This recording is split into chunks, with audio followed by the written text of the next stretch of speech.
Everybody. I'm Deb Evans with Deb Evans Consulting and Social Geek Radio. Great to have you here at FranTech today and tell our story. Our goal is to certainly have an open and lively conversation, so I think the panel's fine with you asking questions during the presentation. If you tweet, we have our Twitter handles on the name plates, so you go ahead and tweet. Before we begin, I always have to start with housekeeping notes from IFA. We do want your electronic devices turned on, maybe vibrate, certainly use those for any of your social platforms. There will be surveys given out from IFA, so we really do need your feedback on when we're planning FranTech for next year. How did you like the session? Did not like things you want done differently? There is a mobile app, I think you saw that earlier today, and we are recording the session today via Facebook Live. So you will be able to find the replay on the facebook.com/socialgeekradio. So if you missed something and you want to go back and watch the replay, please go ahead and go to that page. So I'm going to introduce, this is very awkward. I'm going to introduce our panel members right now. Jack Monson is the Director of Digital Strategy at Qiigo. He has been helping brands, enterprises, and franchise systems with digital marketing for nearly 2 decades, but he's really not that old. He blogs at Social Media Workbench and is my co-host of Social Geek Radio. Thank you, Jack, for being here. Thank you. Ann Littmann is VP of SafeWay Driving. She began as communications intern in 2011, where she worked to modernize the brand and voice of SafeWay Driving. She has helped and played a pivotal role in marketing the 43-year-old brand, though it is now franchising. It is 43 years old. And she's become a revolutionary leader in a very antiquated industry through a multitude of initiatives, including the development and implementation of fully functional contact center and web-based operating system. Chelsea, now, it does say Sauder, Capta, she goes by various names, but Chelsea is also a VP of SafeWay Driving. She focuses on strategically growing the company's technology systems and digital offerings at Safeway and can impact more lives and make Texas roadways safer. Chelsea started at Safeway Driving in 2012 as the corporate director, where she was responsible for developing the products and policies for delivering corporate services. She later became the digital experience director. She knows everything digital and technology. Ann and Chelsea both are motivated to prevent the phone call nobody wants with Safeway Driving. So thank you very much. I'm going to turn the microphone over to Jack Monson, who's going to moderate the questions for Ann and Chelsea, and they're going to share their story with us. Thanks very much, Deb. Before we get started, I know in the general session, Anders was asking everybody, if you've been to this before or not, but just so we know who's in the room today, who's here for the first time at FranTech? Wow, great. And of everybody in the room, who's a franchisor? And of all of you franchisors, who has under 100 units or locations? So about half and half, great mix. So thanks for joining us. This is technically the 6th year that we've done the FranTech conference. Is there anybody who was here in the first couple of years? We did Nashville and Atlanta, and I know Rick was there. Matt, you were in a couple of those. So it's been kind of an interesting ride for the past 6 years. If you think back to 2010, 2011, when we started doing all of this, things were very different in marketing and technology. Going back to 2010, who was working in franchising in 2010? So most of the room, good. Who had a MySpace page? Okay, I know you did. This one's going to hurt. Who was in college? All right. If you think about it, going all the way back to 2010, 2011, things have changed so much. Facebook, remember back in the good old days when you could put something on Facebook and all of your customers and fans would actually see it without you having to pay for it. That was kind of an amazing thing.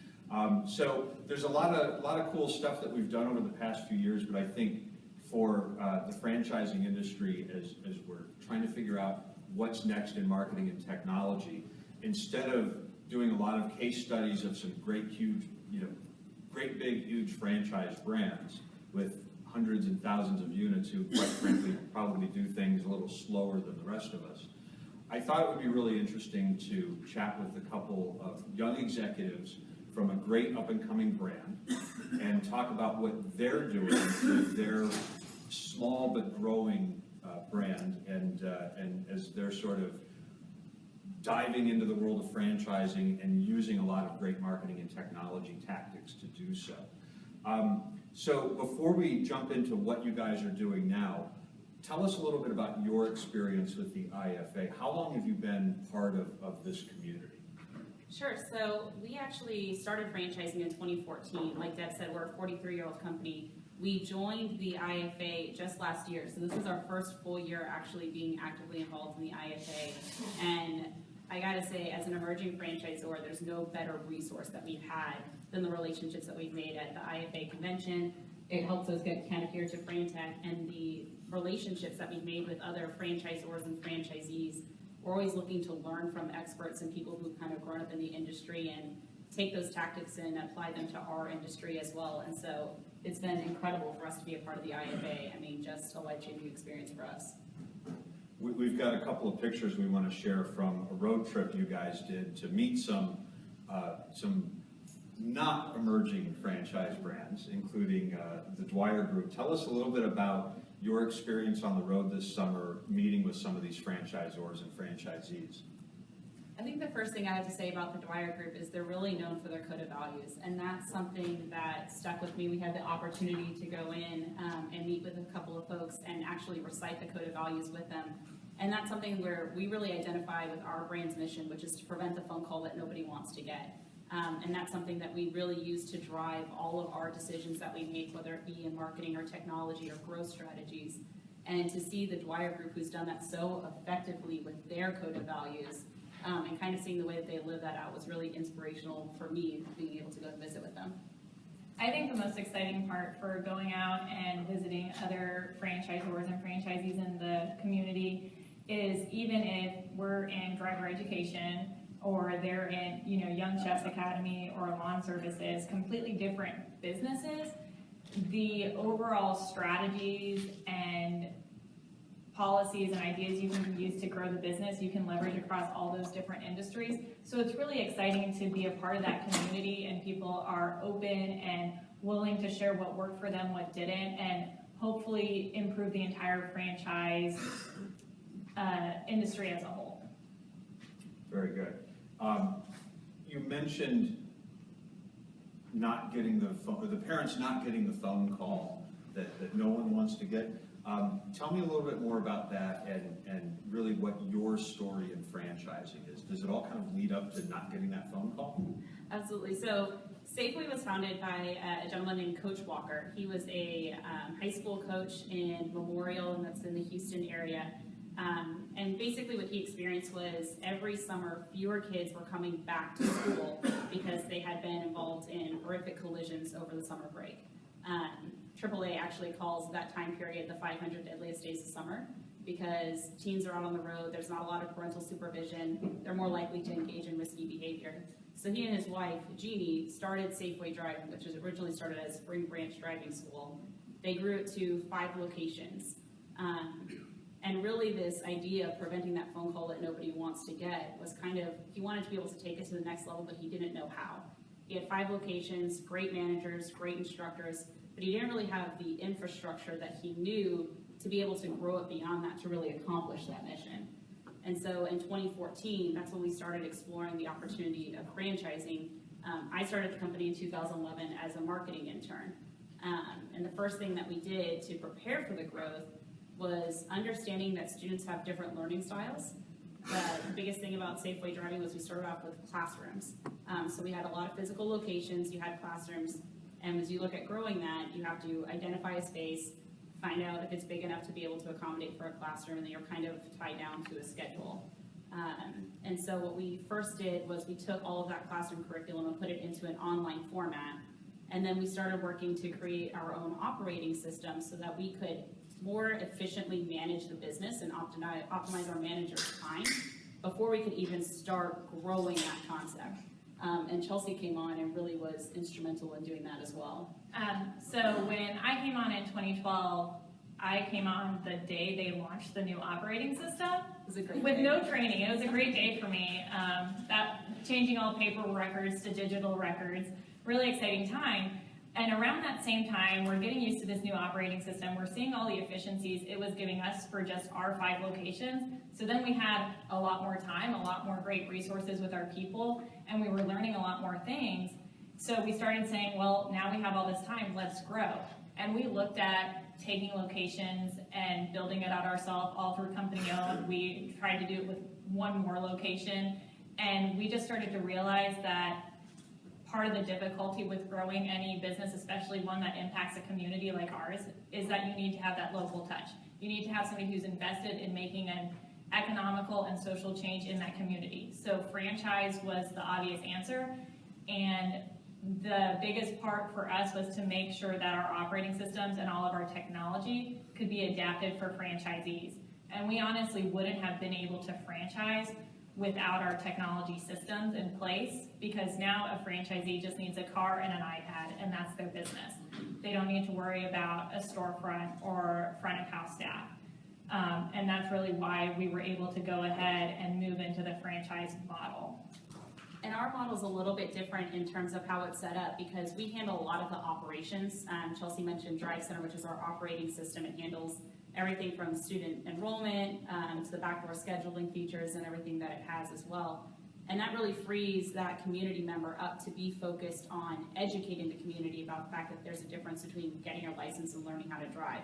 So our franchisees become more brand ambassadors and really community activists than actually having to focus on the day-to-day operations of managing that business. Let's talk a little bit about that community. Right now, you guys are focused on Texas only. Is that correct? Tell me about that. What's sort of the logic behind there in that sort of, some might see it as slow growth, but some might see it as planned growth. It's very planned. We've been very strategic about our growth options. When we first started franchising, we made an executive decision that we didn't want to be one of those concepts that had this need to open one in every state or every single city. We wanted to make sure that we had the infrastructure to support our growth. And one of the reasons why we're focused on Texas is also driver education is managed state to state. So in Texas, there's rules and regulations surrounding that, and there's actually a requirement for driver training. Scarily enough, in the United States, some states don't have that same in-car training requirement, which is always shocking to me, but very evident whenever you go visit those cities. So that's part of our growth strategy as well, is really saturating Texas, making sure that we prove out the model, that we're fully supporting our franchisees, who we actually call strategic partners. That relationship's very important to us before we start that expansion nationally. One of your strategic partners spoke yesterday at Robert Crisanti's panel. Was anyone here at that panel yesterday afternoon? And that was Taylor Bixby. Taylor Bixby. Right? Mm-hmm. Great name, great Texas name. And he said something that really stood out to me, that I think he's a great ambassador for franchising. And I think he told the story of his franchise pretty well in saying that he's taking this program that y'all developed in... Good job, Jack. Was that good? Good Is that job, right? Jack. That you developed in Houston, and he brought it to his community here in Austin. And he's using that program to save lives. And I thought right away, it's like, that's the best 30-second elevator pitch for franchising I've heard in a year. So great job in coaching and mentoring Mr. Bixby as well. Let's talk, I want to get to your customers and who your target audience is, but while we're talking about your strategic partners, let's talk about the franchisees. Who are they typically? Are they former customers? Are they investors? Are they multi-unit people? Like, who are you talking to as far as being a new candidate here in Texas? Actually, our first franchisees, and mainly the ones that are in our system right now, were former customers, or they had a student that came through, or they found out about it from someone who had a student come through our program. So our initial strategy when we launched franchising, we sent an email out to our customer base for the last 5 years, letting them know about the franchise opportunity. We talked a little bit about the business model and really structured it around the lifestyle of a SafeWay franchisee and what they would be able to provide to their community. And that's how we actually started our growth. So we grew that from our 5 company-owned locations, and just that one email blast grew it to about 20 locations, which was incredible because they already had the passion for the brand. And that's something that Chelsea touched on. That's really important for us, for them to have that same passion that we have, because that's the whole reason why we went into franchising. You can talk about kind of the other markets that we look at. So now that we've kind of hit where we reached out to existing customers in those areas, and we've had a really great success with franchising around areas where we had established locations. Now we're at that point where we're like, okay, now we have to start looking at Dallas or San Antonio, places where the SafeWay brand isn't known at all, and we have no data or connections out there. So part of it is we're trying to leverage resources and connections we already have. For example, we have a lot of online-only offering programs, so people are still getting exposed to the SafeWay curriculum through our online options, even if it's not the teen programs, it's defensive driving or it's adult driving online classes. So we still are using those email blasts and that contact information that we gather.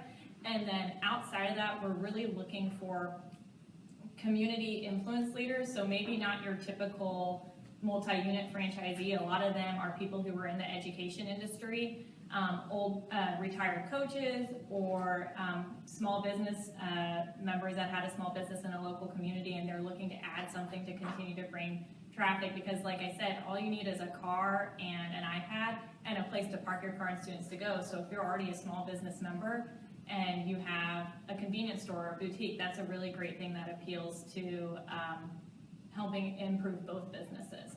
So that's where we're at with trying to expand outside of our known customer base. And that customer base, I think we would all assume driving school, okay, so your target audience is a 15-year-old, right? But I would assume it goes beyond that. Absolutely. So the teen business is kind of our bread and butter starting off, but we've really expanded that because everyone needs driver training. And one of the things that we typically say is age doesn't necessarily equal experience, and the rules of the road are constantly changing. I'm 27, so I know I'm a little bit younger than other people up here, but... That would be me. Are you young? I heard a millennial. I'm the young one. I hear you. So the rules of the road are different from even when I went through driver training, and the experience that I had was completely different than the experience that our students are getting. And so one of the things that we try to understand as a brand is we can't just be reaching out to the teen market, because we're leaving a lot of other people out there alone without a really important service that we know that we can provide. So we started reaching out to our adult market. There's still a driver training requirement for people between the ages of 18 and 24. And now we're noticing a little bit more too as a trend, teens are waiting to get their license. I know when I was 15, I was trying to get into a driver training school as fast as possible because I wanted my license so I could go and meet up with my friends. What we're seeing now is students are waiting until they're 17 or 18, they're about to go off to college, and now they have a need to be able to get a car. Part of what's changed that is the social aspect of how we interact with people now. If I wanted to meet up with my friends, I had to drive to go meet them. Now with Facebook, Snapchat, Instagram, you can have that social interaction without having to physically see another person. Or if you do, you could dial up an Uber. You could dial up an Uber, exactly. So another industry that Uber is getting into. So we've reached adults. We also work with senior clients, folks who maybe might have had a medical episode and are looking to get back on the road safely, or with the baby boomer generation, looking at having to take away the keys from an elderly parent is something that is a very emotional experience, and we try to provide a professional assessment of someone's abilities to kind of ease that process. And then Chelsea works a lot with our corporate clients as well. Yeah, something that my background is all in product development, and a big part in product development when you're working with shampoos is how can you take the same packaging or formulas you're using with one shampoo and turn it into a different shampoo to reach a wider market base. So when we're sitting there at our offices with our cars with teenagers, you're only going to drive in the evenings and weekends with those kids. So we had great resources, great instructors, great cars, and they're just sitting there in the parking lot, and as long as they're sitting there, they're not making any money. So really, we stretch ourselves to say, how can we take what we have and turn it into additional revenue? And that's where our corporate business came in, and we do a lot of corporate services for companies who have people being put in company vehicles or rental companies, rental vehicles, and being relocated here, so that now our franchisees have an opportunity to run their business 8 to 8 as opposed to just 4 to 8. And that's really been a great opportunity for a lot of our franchisees in our corporate-owned stores. So let's jump into the marketing side of this so we can see how you're reaching all of those communities and all of those potential customers. So we're going to kind of just go through a laundry list of all of the marketing aspects that I think you guys are doing some interesting things, and you can tell us what you're doing now, how it's working, and if you're not really doing much in any particular area, maybe there's something that you would like to get into in the near future. So let's start with your websites. Sure, I'll talk about our SafeWayDriving.com website, which is our main customer-facing side. We actually went through a process where we actually updated our website about a year ago. And part of the process with us doing that was we realized from talking to our contact center agents that a majority of our calls that we were getting were questions about the products and services that we offered, which was a good information for us to know that maybe we weren't doing as good of a job educating on the front end, so that we could turn more of those calls and have a more focused conversation about how that applies to their particular student. We were doing a lot more educating on the front end. So we actually interviewed our contact center agents, talked to quite a few of our customers to gain some important insight into that. And then we completely updated our website to try to make it more of an educational experience. The trend has changed a little bit from what we've seen on how long people want to stay on a website before they make a buying decision. People are doing a lot more research now. So people don't tend to want to pick up the phone and talk to someone to do that process. They want to be able to do it on their own and on their own time. So we had to put a lot more content on the website than what we had out there originally. And we've done a pretty good job of doing that, but we've actually realized now that we probably want to make that process a little bit more streamlined. Our contact center agents do something called creating the buying environment. One of the things that's very unique to SafeWay is we don't, when someone calls in, just tell them we have 5 different options of different driver training packages that you can purchase. Here's our different price levels. We make it very, it's very focused on the customer, and it more creates an experience for them. So we ask them about their student, what their schedule is, what their online learning style is, so that we can then match a product for the customer and make it more of a unique experience for them. So we're trying to figure out how we can do that more on our website so that we can optimize our contact center, optimize the website, and still not lose that experience that we're trying to create. I think as far as what we're doing on the website that we're looking to improve, because we are an emerging franchise brand, and most of our initial franchisees bought into existing locations that did happen to already have a storefront, even though they weren't required to keep it up if they chose not to. We've only just recently had our franchisees who did it the franchise model where it's just a car, no storefront. They're hitting around where they've been in the system now officially for a year. So during that time, we've gotten a lot of feedback from them and from their customers where our website or our contact center is really the only thing those customers have. They don't have that storefront, they don't have that face-to-face connection. So a lot of the things we're looking to change on our website, besides creating the buying environment, is improving it for our local location pages. We used to have everything centralized to one website because we're very protective of our brand. Part of it's because we're controlled by the state with things we can and cannot say legally for compliance reasons.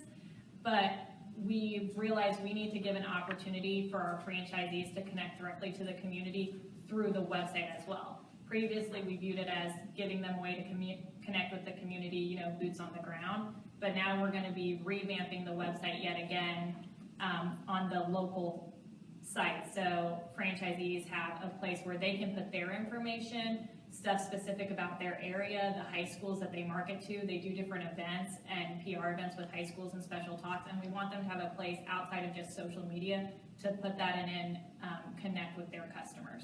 And I think Chelsea brings up a really good point. This is something that is really a struggle for franchising right now in general, and even as an emerging franchisor, we're starting to see where people don't really understand what franchising is, and I think it's really easy to lose that local community aspect, which is so vital to the definition of franchising.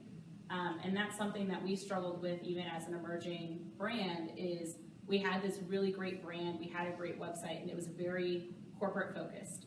And so it lost a lot of that community aspect to it, which is very difficult when you are a brand that is so technology focused. The fact that we don't have a storefront, that everything's digital, you're kind of making it a little bit more corporate and cold. And when we're dealing with something that is as unique and is really an experience for someone getting their license for the first time, we work with minors, we have to have that brand legitimization and have a way for people to connect with that brand and have kind of that analog mixing with the heart of someone as well, and trying to communicate that in a digital space is something that we're still trying to figure out the perfect formula for being able to do that.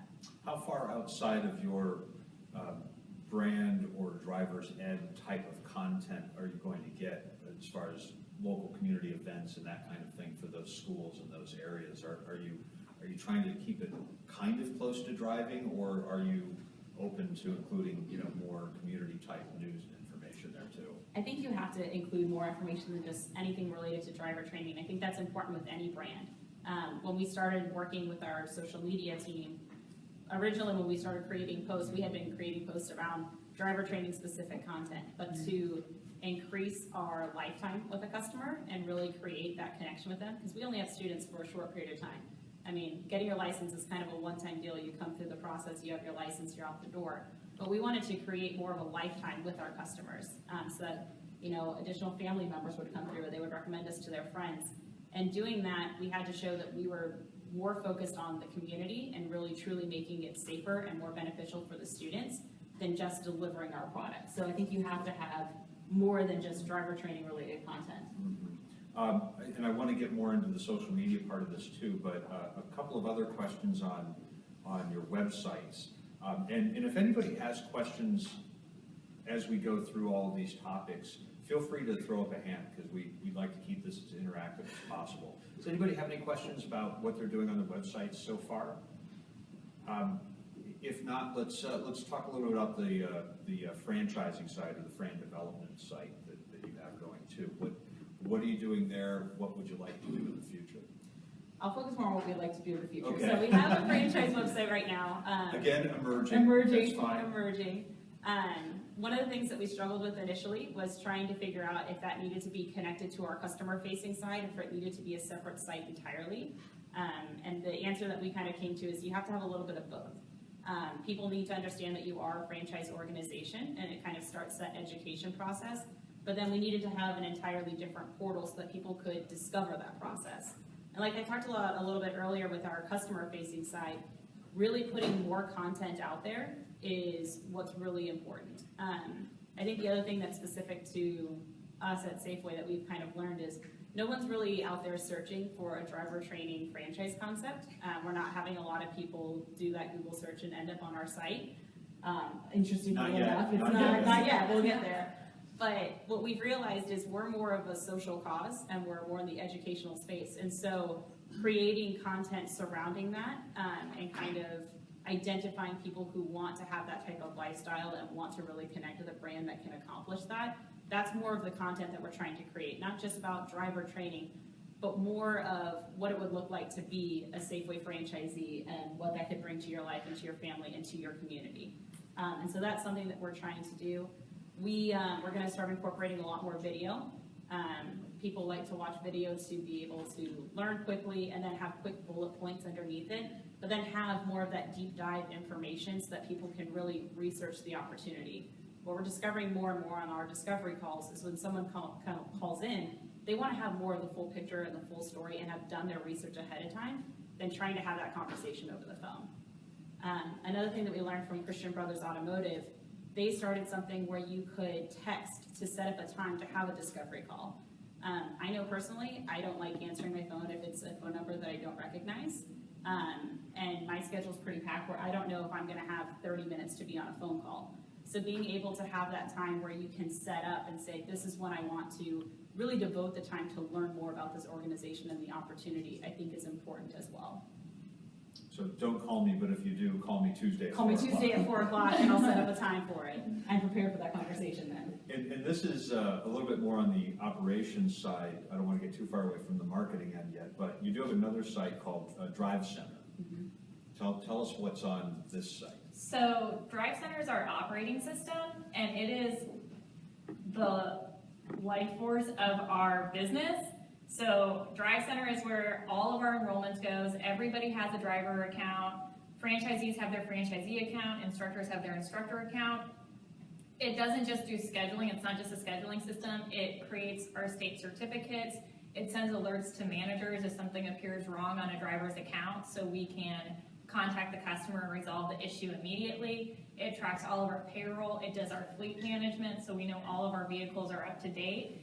And it actually is one of our strongest marketing tools because it's how we know the most about our existing customers, and it gives us that opportunity to either make the customer experience the best possible because it tracks everything. If we do a drive out in Austin and that driver calls our contact center, it doesn't matter who they talk to, they can pull up that driver's account and see everything they need to about that driver, when they drove, who they drove with, what their scores were, who they talked to last in the contact center about what. So they can see that, oh wow, this person's already called 3 times because they had issues with the online course. So I know that they're already, upset, they're on edge. We really need to see what we can do to bring them back around. And also gives you opportunities to see if there's room to encourage them to go to a different package that might include more driving time and be more beneficial to the driver. So it's one of the best tools for keeping the customer experience seamless, whether they're talking to their local franchisee owner or somebody in corporate. And then also it's where our franchisees have access to all the data they need on their customer.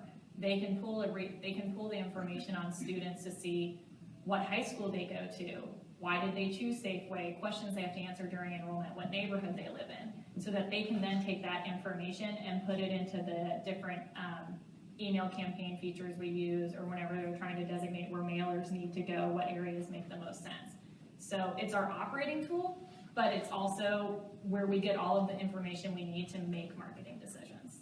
And another thing, when we created Drive Center, we really kind of did it for the customer-facing side as well, because there was a lack of communication that was taking place in our industry, where parents were sending their students to driving schools and having no feedback or information about where their students stood in the program, what they needed to be working on, and something in driver training, you want to make sure that your student is getting all the training that they need, you know kind of where they stand, because when they get their license, the first car they're driving is yours. So you want to make sure that they have everything that they need. Additionally, with You just really scared me. sorry, you're fine. You have plenty of time. You'll be fine. You got to come to Safeway. Another thing about Drive Center is on that customer-facing side, we actually have advertising opportunities. So right now we have information about the GPS units that we use in our car. We include information about upsell opportunities if you want to upgrade to that next package, or new services that we offer. So we just got certified to be able to offer a DPS test, which I don't know if any of you guys have gone to a DPS or DMV, but it's a pretty terrible experience, yes? I know I cringe every single time I have to go in. So we created another package to make that customer experience better, and then to put it in a place where the student is constantly reminded that, hey, Safeway can provide this to you, or here's something that they might not have thought about beforehand that now they can plan and financially prepare to make that upgrade sale later. And then we also have automated emails that come out, because communication with your customer is key. And so we have emails at certain times during their lifetime with us to let them know about deadlines that they have coming up, or at the point that they become eligible to take that additional service, like the DPS test, that gets sent out to them so that we can automate that process and kind of help our franchisees create that sale. Let's talk a little bit more about the email marketing end of it. So aside from your current students and getting deadlines and where they're at with the program, what are you doing email-wise as far as reaching out to new potential customers and that kind of thing? So for us, we're primarily dealing with teenage drivers. We do get a lot of ability with the local high schools to get student directories and access to those email addresses for parents or teenagers. So a lot of our franchisees, we encourage them to get involved with the local school district, get those directory listings, and then set up email campaigns that go out, typically making sure that you're targeting based on their age and what product would most likely appeal to them. And then also for us, the biggest issue is the lifetime of our customers. So it's a once in a lifetime event that you get your license, but then we have all this great data, and the students typically have friends or they have family members or siblings that will also be driving through. So we also encourage to do follow-up emails at certain points when the students hit certain ages to remind them of different opportunities. So for example, you can pull all of our existing customers you had when they were 16 and reach out back to them when they're 18 to remind them of defensive driving opportunities or adult refresher programs. Is email effective with that age group, or is it something that text works better, or other avenues? I think it's a little bit of both. So for parents, the email is effective with them. One of the things that you do have to be careful about with email is not bombarding someone, because I know I will unsubscribe to any list that I get emails from every single day about a new product or service. So I think the timing of it is really important. The other thing that we've used email for on the franchisor side is internal communications with our franchisees as well as our field consultants. So what we're currently working on doing is putting together a newsletter where we can highlight successes of franchisees out in the local community, call attention to new products or services, or there's a seasonality to our business, so new marketing ideas, and that helps them to be more effective out in their local community as well. And also it's important for your franchise relations to be able to highlight those successes or call attention to things that they've brought to your attention and show how you're working on them, and it helps us as an organization continue to be a healthy franchisor. And you're doing a lot of those same things on text for the students that you might be doing on email for their parents, for example. So all of our existing customers have the option to opt in to text messages. So the same types of alerts or emails they get from us, they have the option to opt in and get it as a text message, which obviously for the teenagers, they respond really well to that, but at least you still have the coverage for the parents that they got the email. And we've been looking at seeing how we can take the process we use with existing customers with our online chat feature for our online course and the text opting in feature with existing students, and moving that same type of process to our website for people who aren't with us yet. But then we can communicate with them in more ways as well. Okay, and communicating in other ways, that kind of leads me into social media. Tell us what you're doing now, what you would like to do in any and all of the social channels. So when we first started off, we had one Facebook page that had not been updated since 2010.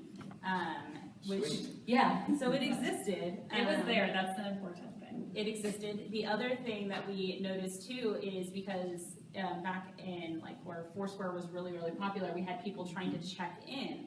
And so we also had a bunch of random pages that had been created by different people who weren't part of the SafeWay organization for them to be able to check in. So the first thing that we had to do from a social media side was get control of all of those pages and create a space where our communication could take place between our customers and ourselves, and we had kind of awareness of what was out there. So that was the first big thing that I encourage everyone to do, is to claim all of your listings and to make sure that you have an account set up on each social media platform.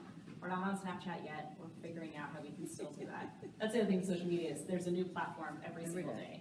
So we really focused on Facebook. We did a lot of research to figure out the type of customers that we had on our different platforms, because your content for Facebook and Twitter should not always be the same.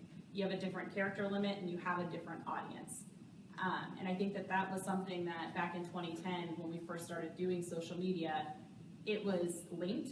So people who followed us on Twitter also followed us on Facebook, so they were getting the same content at the same time of day, and there was no need to follow us on two platforms, so we saw a drop in our followers from that. Then when we started posting on social media, I mentioned this a little bit earlier, we focused on really driver training related content. So we would post about our online course, link over to our website, and we noticed that we weren't getting a lot of interaction. No one really wanted to see that. No one really wanted to see it. That's amazing.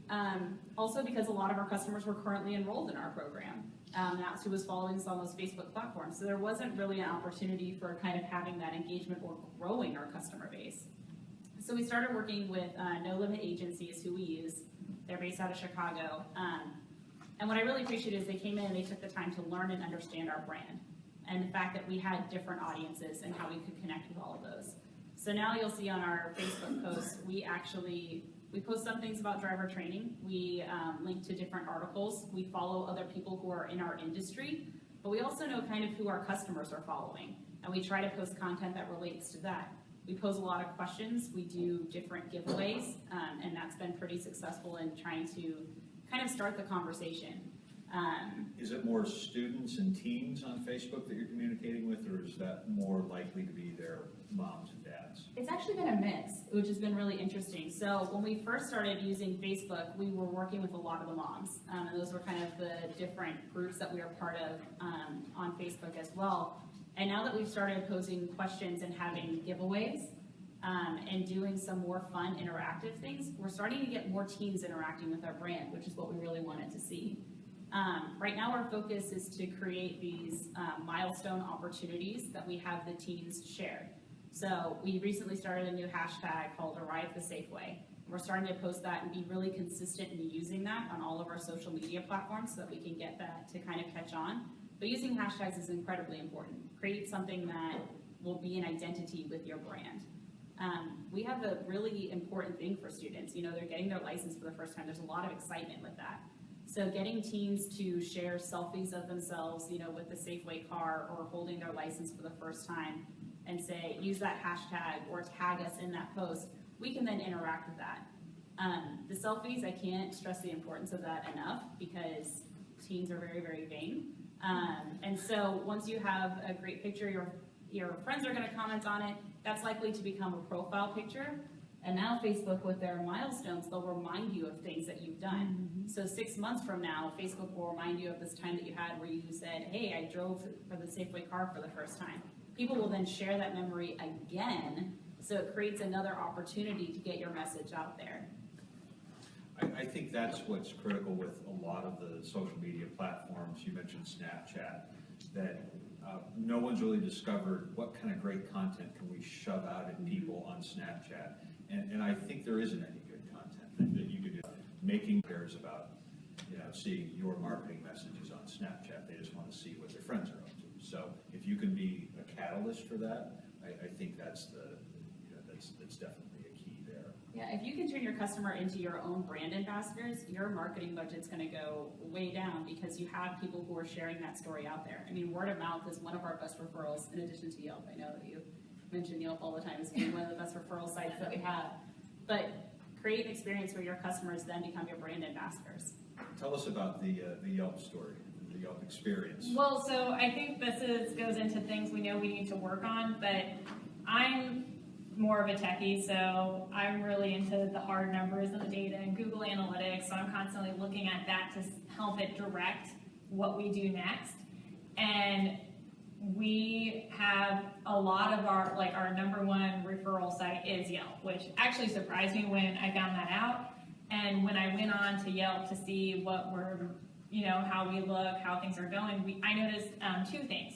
One, online reputation is critical, and ours isn't where it should possibly be. Part of it's because we have so many location pages that you'll have one location that gets all the reviews, whether it's from drivers that actually drove there. If people want to put a review on, they just search for the first one and post a review. Being lazy. So, the flagship store has 100 reviews on it, but only a handful of them are actually for that flagship store.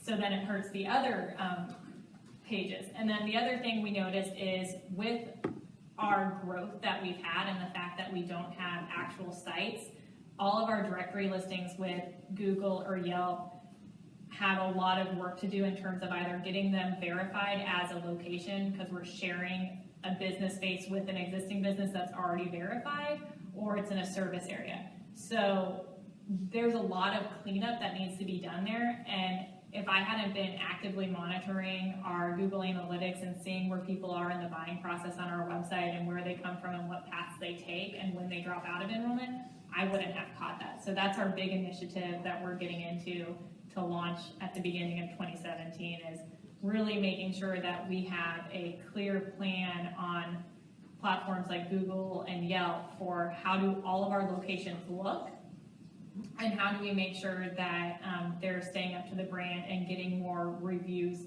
posted, so that we're continuing to grow that online reputation. Do you want to talk about that a little bit with what kind of our plan is? I will say something that's very, very exciting going on is we work with Listen 360. Listen 360 is an online reputation review, and while we're definitely using them from the email front to get those scores up via email, they have a really great API. So if you have an operating system that you can connect with Listen 360 to get better data, I highly encourage it. We are using them to connect to Drive Center, so people can review each drive or each appointment directly from Drive Center, and the data we'll get from Listen 360 will tell us what instructor the kid drove with, what lesson they did, what location they were at, what time of day they did it, and how they felt about that particular drive. And our franchisees are really excited because then they're going to be able to say, wow, all these reviews we get on this specific instructor are really hurting us, or they're doing really well. What's going on in the car? Or it's, wow, everybody who does this specific lesson or this specific service is not happy with it. What's going on with that service? So it's not just helping increase our online reputation, we really want to use it to increase our entire operating system. And since we're a lean, mean fighting machine, we always have to make sure whatever initiatives we use, we can use in multiple facets of the business. We have just a few minutes left, so I did want to get to the operations side of the business. Tell us about the in-car experience and what you're doing with technology there. Yeah, so Chelsea talked a little bit earlier about Drive Center. That's not just the operating system that our franchisees use. Our instructors actually all have an iPad that they use in the car, and that's how they grade each student's performance in the vehicle. And that fits in seamlessly with Drive Center. So you can talk a little bit about how we've been using that in the car. So the instructors log into their iPad, they see all their drives for the day. We try to humanize it by putting the instructor's photo that the kids can see ahead of their lesson, and also the kids are encouraged to upload their photo, which a lot of times a lot of kids have a lot of fun with taking the perfect selfie, or they'll use the same picture from their license. So that way they build that connection ahead of time, especially when you don't have a storefront. That's very important. And the instructor can pull up on the app, see the student, see who they've driven with before, any notes specific to that student, because it's all about, once again, making a seamless experience across the student. They do several drives with us, several services, and we want to make sure that the service they get for their first drive is just as good as their last drive, and there's not any disruptions to that customer experience. And then they upload all that information at the end to the cloud. It goes to the cloud, it goes to Drive Center, and we have access to it at corporate with our contact center franchisees, and it sends alerts that need to be alert based on if they performed well or didn't. But then additionally, we really always have to keep in mind different customers need a different experience. So to add to that, we also have an instructor resource guide, which it's an interactive iBook that instructors can pull up, and it has different information on there for students. It has videos, it has visuals, it has charts and graphs, because some students, an instructor can sit there and tell them how to do something and they pick up on it like that. Others, they just want to look at a video of it, even if they're in the car. So we've really worked on making sure that our instructors have access to reach any type of customer they're with. I like the idea of being in the car, watching a video of a car. being in the car. Yeah, it's great. And Chelsea said earlier, we're a lean, mean fighting machine, so we try to leverage that tech in different ways. So I operate more on the franchise side of the business, and so we're using that technology to actually better support our field representatives, our franchise business consultants, where they can actually schedule appointments, keep track of their notes on the iPad app, upload that information. So any interaction that they have with a franchisee, especially during our quarterly meetings, any planning that we do from a marketing side or operations side, it's all recorded seamlessly so that they can always go back and have that point of referral, but also creating an iBook, which we have a resource manual that all of our franchisees have, but it allows them to have easy access to that out in the field to better support our franchisees. So it's really an exciting tool from an operational standpoint as well. What else are you doing in the franchise relations area as far as, there's a lot of technology here and a lot of communication back and forth, but are you still, going face to face with the folks in the field? We are. We think it's really important. I mean, it's also more convenient for us because we're here in Texas, so it's pretty easy. Yeah, it's a couple hours drive, which I always like coming to Austin to visit the Bixies. It's nice to be able to get out here and to have that face-to-face interaction. But I do think that that's important. Connection is the most important thing. So letting them feel that their voices are heard, we value their input, and showing them how we're putting that into play with everything, it's incredibly important to be able to have that. But additionally, we're starting to do training webinars to refresh our training program, which is a pretty extensive process up front because you're learning not just the driver training industry, but also SafeWay and everything that goes along with that. So we understand that there's going to be different times during their life cycle that they'll need refreshers on that information, because just hearing it all up front, kind of doing a data dump and not really utilizing it, probably isn't the best way to make sure that they're being able to retain that information. So we're putting together webinars and different things that we can enforce those things later on. Terrific. We have just a couple of minutes left. Does anyone have any questions, any part of the marketing or the operations, technology stuff that maybe we didn't touch upon that you were interested in? Yes, sir, in the back. What type of budget do you have for your social media boosting and I guess the paid component of social media? The question was, what kind of budget do you have for social media boosting and Facebook ads and that sort of thing? Sure, so we handle it a couple of different ways. From a corporate side, since we're still a growing and emerging franchisor, we put between $500 and $750 a month towards doing promoted posts on Facebook. And then our franchisees, they spend about 2% of what their sales are in local marketing. Right now, a lot of them are pushing that more towards the digital space. And a lot of that is great because you have a lot of tracking that's available with that. So Facebook, you can be very targeted in the audience that you want your ad to present to, but you also have a lot of analytics that go along with that where you can tell how people interacted with that ad post. We use UTM tags. So we can also track not just how many people clicked on that post, but then what they did on the website after they clicked through. So it's a lot more effective in terms of using your marketing dollars towards that. And just to add that, because we know that we have a limited marketing budget, and also a lot of our franchisees, because they're working on ramping up their business, they have a limited marketing budget. For us, it's all about providing really timely analytics to our franchisees. So we encourage all of them to use the UTM enrollment program. And that way I can get back to them as soon as possible and say, hey, I see that you have 2 ads that you're running, one on Facebook, one on Google AdWords. Here's how they're performing. Your Google AdWords, it only had 15% enrollments, while your Facebook turned into 40% of them turned into enrollments. You should really look into that and maybe restructure where you're spending your ad dollars. So it's really about being quick to get that information. At first I was doing it I was only going to do it on a quarterly basis. Then I went to a monthly basis, and now as requested, I encourage the franchise business consultants to reach out to me and tell me immediately when a new campaign is launched, so I can give them very quick data, because promoted posts change daily, weekly, and I want to try to get that information to the franchisees as quick as possible so they can adjust where needed. What's working best for the franchisees right now as far as their local marketing dollars? A lot of it more is they're doing a lot of Facebook promoted posts. The other thing that they do outside of that is participating in local community events and creating kind of that face-to-face conversation. So we have a lot of our franchisees who go to every single football game. They sponsor that. They do different, enter to win contests, which is great. So we have a franchisee who parks his car, so you have to pass by it on the way into the field and then on the way out. Our car is our mobile billboard, so it's a really effective marketing tool for him. And then he has a booth where people can come up and enter for a chance to win a contest, which is great because only one student wins, but he can run that program for a couple of weeks, and now he has a lot of information about those students that he can actively market to them.